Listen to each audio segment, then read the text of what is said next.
Let me ask you something. When was the last time you felt genuinely pulled toward something? Not because of a deadline, not because someone told you to, but because you wanted it deeply, authentically. Now ask yourself this. How often does that feeling actually lead to action? How often does that spark of desire get buried underneath dread and doubt and overwhelm? If you're like the other people I work with, the answer is all too often. You care, you try, but something inside is stalling out. And it's easy to start thinking, maybe I'm just not disciplined enough. Maybe I need more willpower. But I want to offer you a completely different lens. What if motivation isn't something you either have or don't have? What if it's a process? One that depends on specific emotional ingredients that work alongside your system. I want to share a core framework that I've used on myself and to help my clients. The equation that finally helped me understand why motivation kept slipping through my fingers. Because sustainable motivation doesn't come from shame. It doesn't come from hype. It comes from something much deeper. Desire, meaning, and agency. So let's break it down. Most people treat motivation like it's a lightning strike or a moral test. You're either lucky to feel inspired or you're lazy. But motivation isn't random and it's not a character trait. It's a relationship between three things: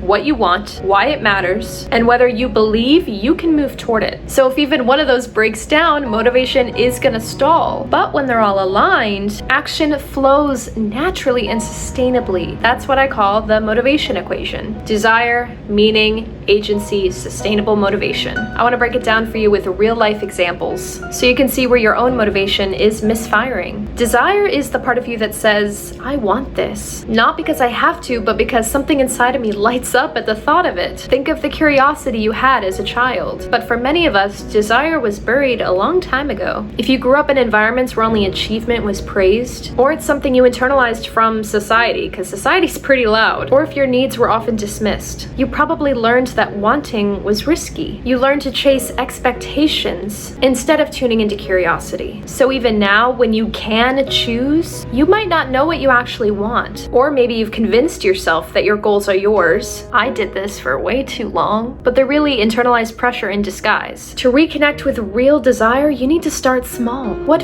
feels good? What energizes you even a little? What makes you want to scroll on Pinterest for hours looking for inspiration? This is less about fireworks and more of a quiet pull. The kind of pull that's easy to ignore until you learn how to listen for it. So, desire's the spark, but meaning is the fuel. It's what makes the effort feel worth it. It's the emotional backbone of your goal, why it actually matters to you. Take this example. Two people might both want to start a creative project. One feels pressure to finally be productive. The other wants to reconnect with their identity after years of survival mode. I'll give myself as an example. I love sewing, but I'm also extremely competitive and I'm very ambitious. I have a lot of goals. So for my situation, for the two versions of this, you can have a situation where I haven't sewn for a year, but I know it makes me happy. I know it makes me excited. I love planning designs. I love executing them, but I bite off more than I can chew at once, and then I start feeling badly about myself and my skill. So that I'm trying to drive in a square in a circle-shaped hole, and it doesn't make me any more productive. Or on the other hand, I can take stock of my situation, be realistic with myself, and say, there's no reason you can't accomplish all of these goals and sew the whole wardrobe or sew that really extensive garment, but this is where we have to start. And starting from a place of love of the craft and love of the creativity, with no expectations for the outcome, just to get you back into motion again. Same task, completely different emotional weight. And when you're clear on the why, the path becomes more resilient. It's more forgiving. Setbacks don't hit as hard, and resistance doesn't win as often. And even if it does, it's not an end-all, be-all. Because you're not doing it to prove something. You're doing it to come home to yourself.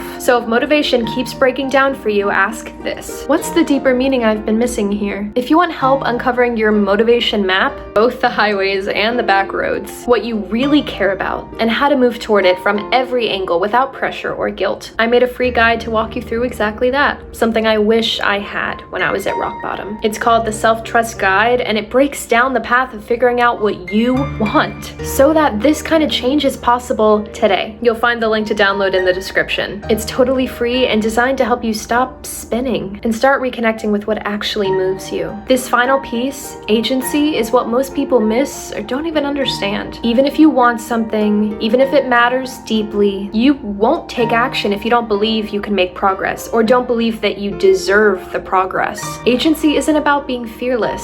It's about faith, about believing that your actions matter. And that belief is fragile. If you failed before, we all have, or been criticized for trying, we all have, or lived through experiences that have made you feel powerless, we all have. Your sense of agency takes a hit. And I don't know about you, but I was never taught that in the first place or how to rebuild it. And that's okay. I get to teach you now. What happens is your nervous system starts bracing for disappointment, even before you start. So obviously, you won't want to start. So you stall and freeze and avoid. Building agency means practicing trust. Trust in your capacity to figure things out. Trust in the prioritization of the experience and the effort over the outcome. And trust that the progress doesn't have to be perfect. Trust that starting small is still starting. It means celebrating the micro wins that you've been glossing over because they're the bare minimum. I'm sorry, but that hasn't gotten you anywhere, so why do you keep doing it? It means choosing possible over perfect, choosing acceptable over perfect. I've always had this inner dilemma of the two things, right? If it's worth doing, it's worth doing well. And if it's worth doing, it's worth doing poorly. Those sound like complete opposites. On the one hand, I have very high ambitions, very high standards for myself. Why would I start something if I can't do it well, if I wouldn't put my full effort in? But on the same hand, because I'm a perfectionist and because of all the things we've talked about already, that would cause me not to start because I can't guarantee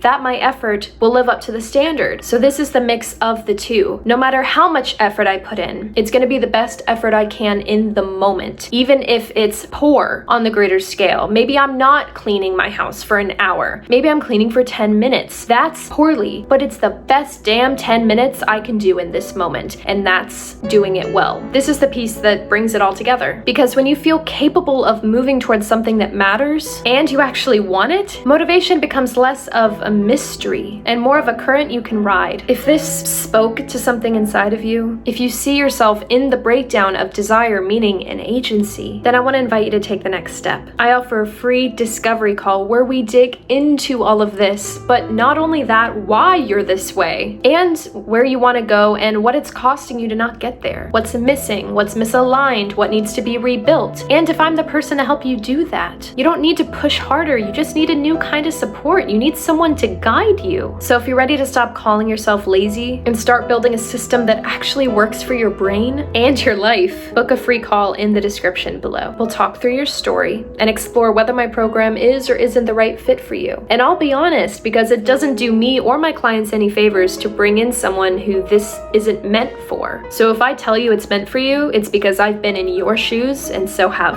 all of my clients. Either way, you'll leave the call with clarity and compassion for what you're going through. And as always, stay in this corner of the internet as long as you need.